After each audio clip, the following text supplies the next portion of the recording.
mercredi 3 mars 2021, fidèles téléspectateurs de E-Télé, bonjour et bienvenue à ce 13h. La ministre des Affaires sociales et de la microfinance, Véronique Togne-Fodé, a lancé ce mardi 2 mars 2021 la plateforme web de documentation numérique spécialisée sur la protection de l'enfant. L'objectif est de rendre accessibles les documents d'archives et de mettre l'information à la disposition des usagers.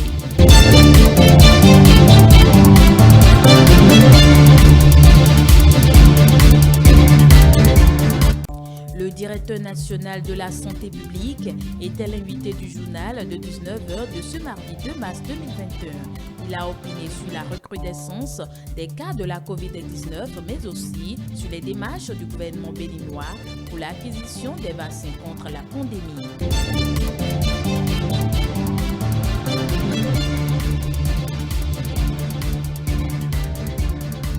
Et puis, dans ce contexte de pandémie de coronavirus, le Mexique a reçu son deuxième lot de vaccins Sinovac en provenance de la Chine. Les autorités mexicaines ont déclaré que les personnes âgées seront prioritaires dans ce lot.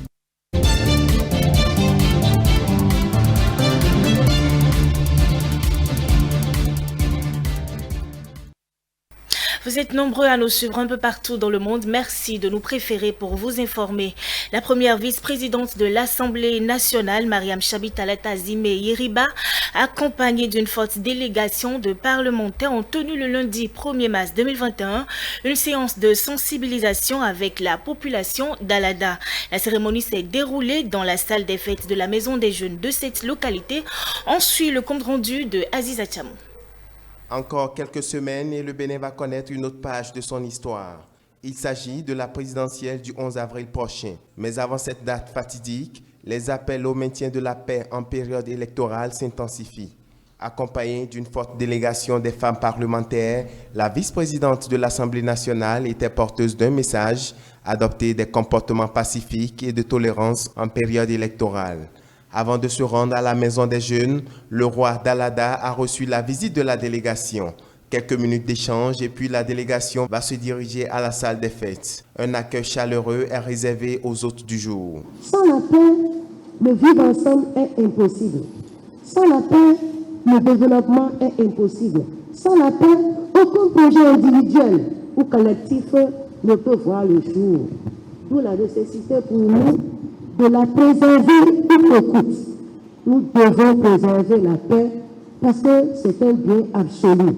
Nous devons donc lutter coûte que coûte à préserver nos vies. Les élections s'annoncent.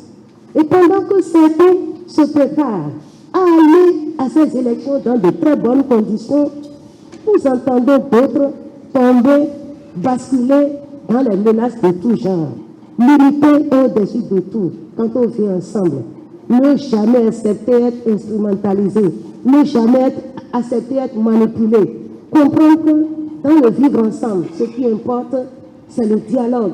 Ce n'est pas en nous entre-déchirant que nous allons faire en sorte que notre pays se développe. Je ne suis capable de tolérer. Je sais que nous sommes un pays particulier et que cette fois-ci, en nous écoutant, en écoutant notre message, vous n'allez pas vous laisser prendre au jeu de la destruction. C'est aussi l'occasion pour le préfet Jean-Claude Kodia de saluer la démarche parlementaire, laquelle démarche a tout son sens selon l'autorité de tutelle. Je crois qu'on ne s'est pas trompé vraiment en vous prenant, en vous choisissant comme ambassadrice de la paix. Vous avez trouvé les mots pour atteindre la sensibilité de chacun de nous ici présents. Le message a été poignant. Vous venez donc nous appuyer et nous ne pouvons que vous dire merci. Merci pour ce travail. Il n'y a pas de développement dans la paix.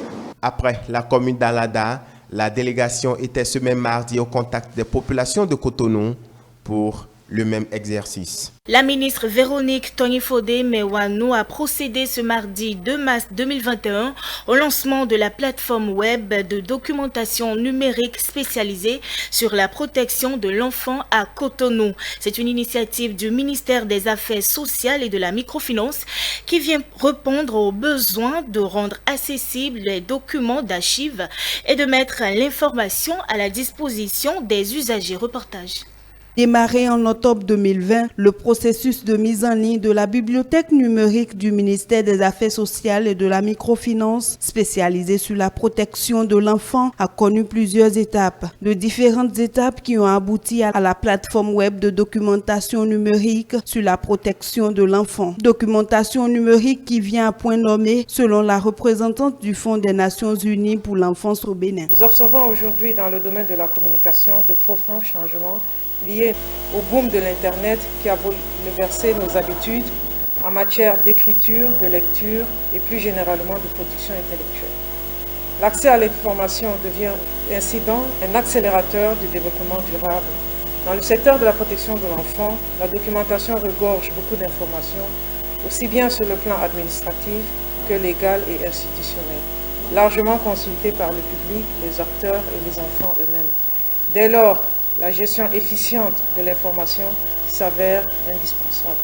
De ce fait, pour favoriser un accès facile au public, il fallait disposer d'une bibliothèque numérique. Cette initiative du ministère des Affaires sociales et de la microfinance vient répondre au double besoin de rendre accessibles les documents d'archives et de mettre l'information à la disposition des usagers. Désormais, les informations relatives à la famille, à la femme et à l'enfant sont disponibles en ligne grâce aux efforts conjugués du ministère et de l'UNICEF. La conception d'une telle plateforme s'inscrit dans la vision du chef de l'État, le président Patrice Talon, qui entend faire du numérique le centre du développement. Elle entre dans le cadre de la concrétisation de l'axe stratégique numéro 2 du programme d'action du gouvernement, à savoir l'amélioration de la gouvernance, et contribue ainsi à la dynamisation et à la modernisation de l'administration publique.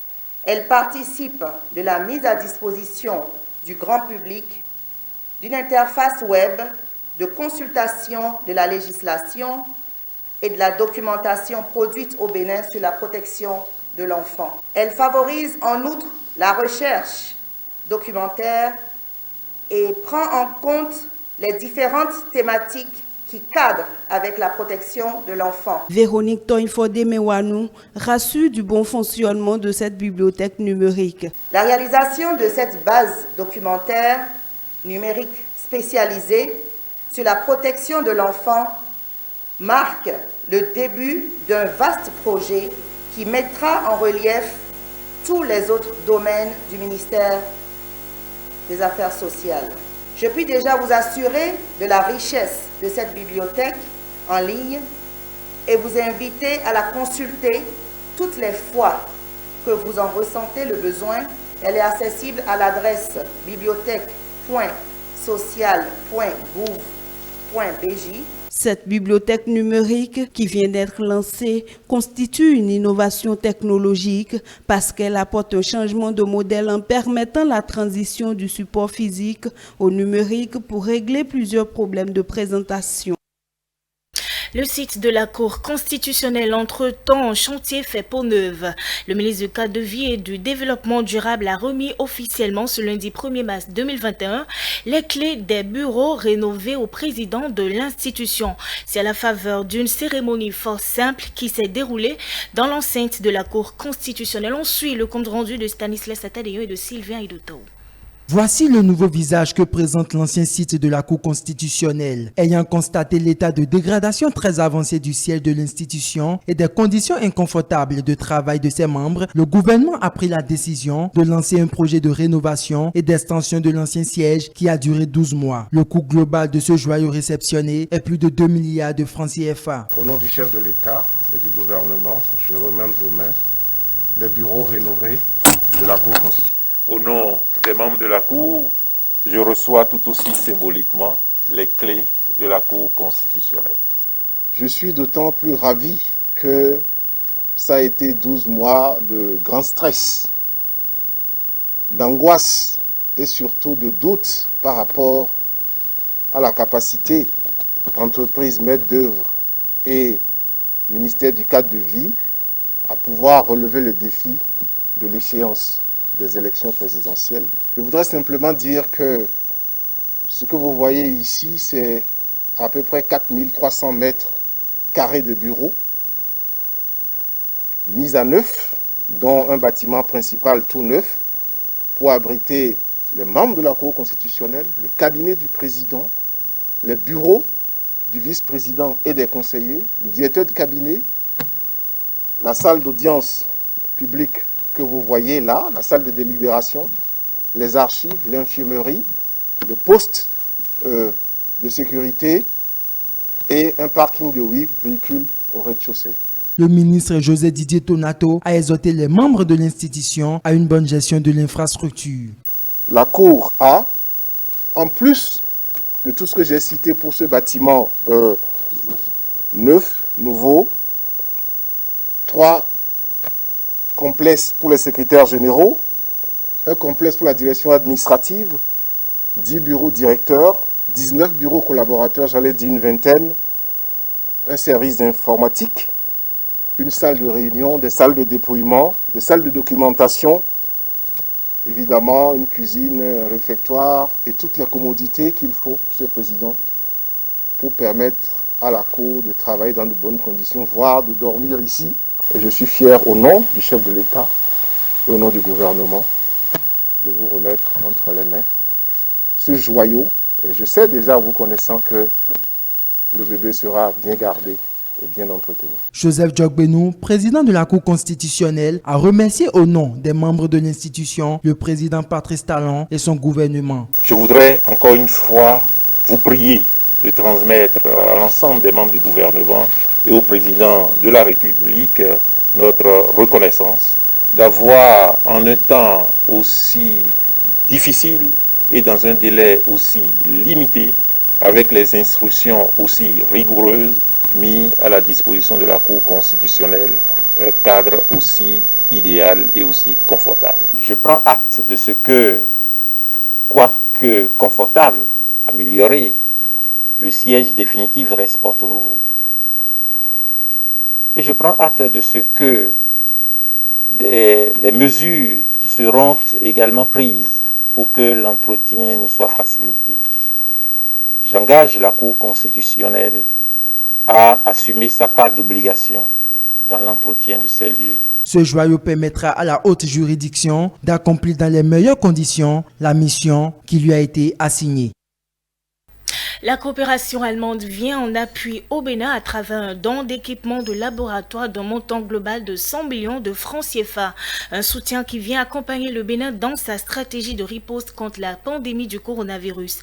La cérémonie de réception de ces dons s'est déroulée au ministère de la Santé. Elia Djeran et Paul Estessa aussi pour le compte-rendu. Cet appui constitue une énième action de solidarité de la coopération allemande envers le Bénin dans le cadre de la lutte contre la Covid-19.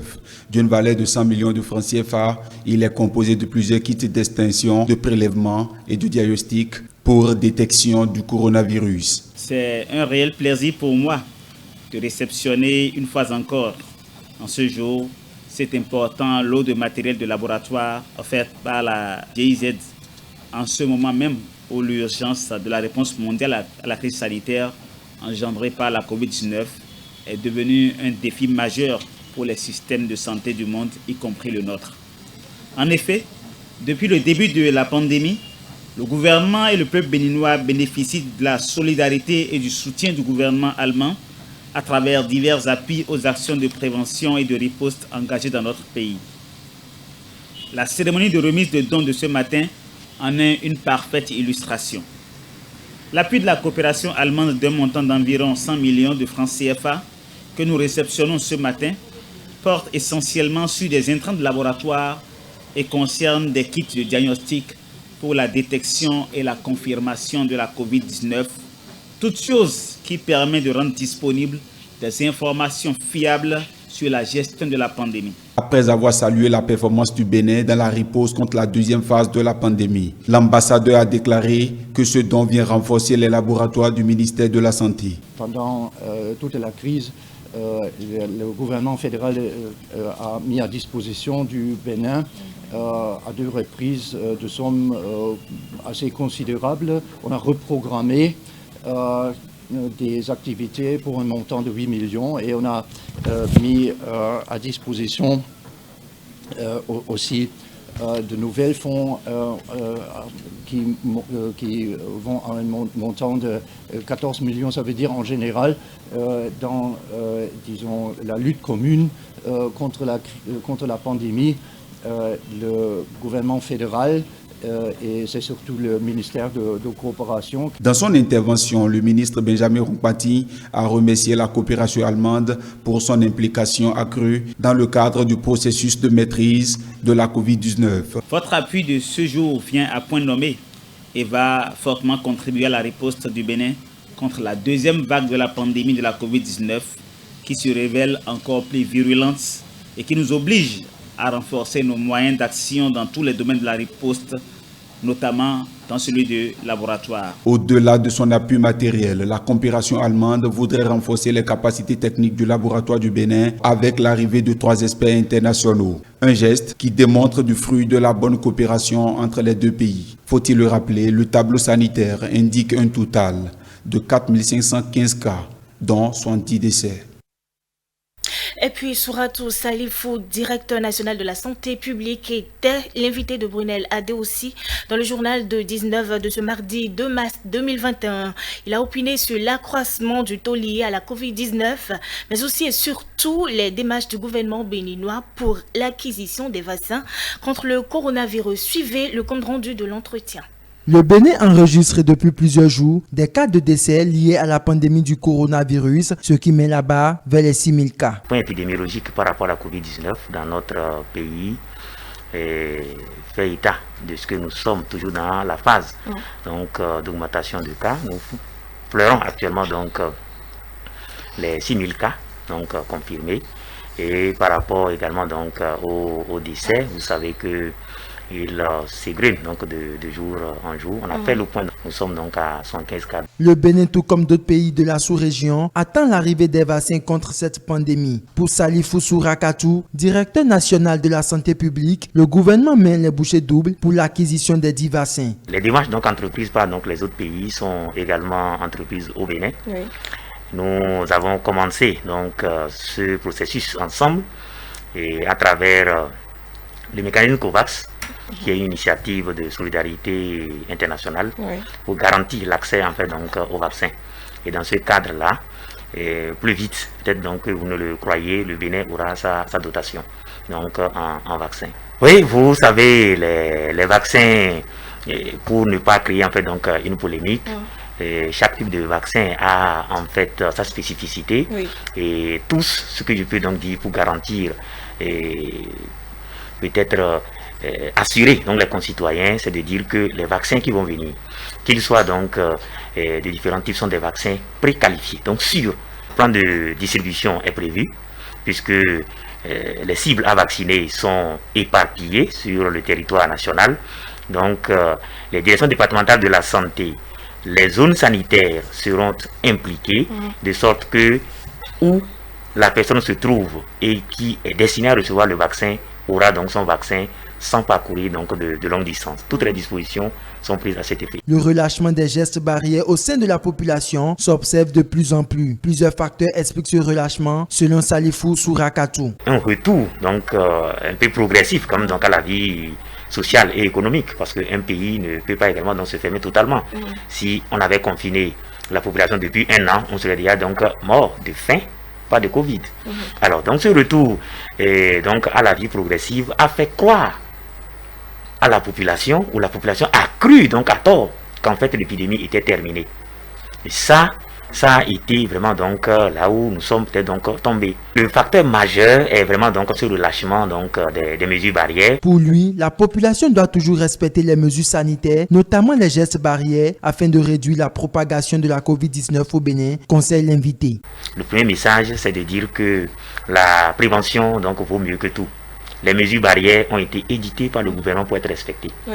Le port systématique de masques en tout lieu, lorsqu'on n'est plus seul. Dès qu'on est déjà 2, il va falloir porter le masque. Deuxièmement, laver les mains le plus fréquemment possible, parce que ces mains peuvent être des vecteurs de contamination des autres surfaces sur lesquelles les autres personnes vont venir pour se contaminer. Le troisième élément, autant que faire se peut, garder cette distance, de sorte que même si on parle, on ne pourra pas donc transmettre la maladie puisqu'elle se transmet quand le sujet parle, quand il tousse, quand il éternue et quand vous êtes en fait donc proche de lui. Si nous respectons donc ces mesures, cette deuxième vague sera donc un souvenir donc très ancien que nous allons très vite oublier. On aborde maintenant un autre angle lié à la pandémie de la Covid-19. Nous sommes en Côte d'Ivoire avec le stress lié aux courses, aux embouteillages en milieu urbain et surtout dans ce contexte de pandémie de coronavirus, le phénomène des livraisons à domicile s'est accru à Abidjan. Une bonne affaire pour les personnes qui n'ont pas le temps matériel pour aller faire leurs courses ou sortir à midi pour déjeuner. Suivez ce reportage de nos confrères de la CCTV+. Clotilde est standardiste dans un restaurant de la place. Pour remettre les commandes à ses clients, elle fait appel à de jeunes reconvertis en livreurs. Ce service est assuré par des garçons qui, pour la plupart, sont sans emploi ou en chômage. Ils s'achètent ou louent une moto pour mener leurs activités, un business de plus en plus florissant sur les bords de la lagune ébriée. Je reçois généralement des clients qui veulent se faire livrer leurs commandes. J'ai à ma disposition des livreurs particuliers qui sont là. Je passe la commande quand c'est prêt. Je leur fais appel pour faire la livraison. Aux côtés des opérateurs travaillant avec des jeunes en freelance ou liés à eux par un contrat, se trouvent de grosses firmes qui sollicitent des structures spécialisées dans la gestion des livreurs. On a plus de 150 livreurs qui sont actifs sur le terrain de manière quotidienne. Et en période de pic, on est capable d'en rajouter encore davantage sur le terrain, plusieurs centaines. Sur les délais moyens de livraison, nous, on se situe entre 40 et 45 minutes en moyenne de délai de livraison. Voilà. Et on travaille vraiment à le réduire encore davantage. Avant de se rendre sur les lieux, Conan appelle son client pour évaluer le parcours. Les livreurs, comme lui, qui ont signé un contrat avec des prestataires, perçoivent une commission d'environ 0,76 € par kilomètre, alors que ceux qui travaillent pour leur propre compte discutent avec le client le prix à payer selon la distance à parcourir. Maintenant, on travaille sur kilométrage. Avant, comme le début, l'activité, tout le monde ne connaissait pas l'activité, on faisait partout à Abidjan à 1000 francs. Maintenant que tout le monde connaît, puis le coût du camion aussi là. Donc ça fait que entièrement nos livraisons ont un peu augmenté aussi. Souvent le kilométrage, on peut facturer le kilométrage soit à 300, à 400, voilà, à 500 aussi. Plusieurs jeunes à Abidjan essaient de mener une vie quelque peu tranquille en louant des motos à 5 € par jour. La livraison de repas à domicile a été impactée par la crise de Covid-19, mais les livreurs ont été toujours sollicités pour transporter les commandes. Concernant la Covid, ce service nous a vraiment aidés parce qu'elle nous permettait de... Donc quand ils viennent nous faire des livraisons à domicile, ça nous arrangeait plus et puis en tout cas ça fait partie maintenant de notre quotidien. La livraison de repas à domicile a bouleversé les habitudes de consommation à Abidjan. En pleine expansion, ce secteur offre des opportunités d'emploi, un business pour les jeunes entrepreneurs et un nouveau champ de croissance pour la restauration.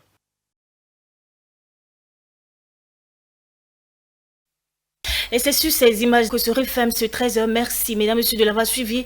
Restez avec nous pour ne rater aucun de nos programmes ou suivez-nous sur nos différentes plateformes digitales www.etelebénin.com, sur Facebook et YouTube. C'est ETélé Bénin, tout simplement.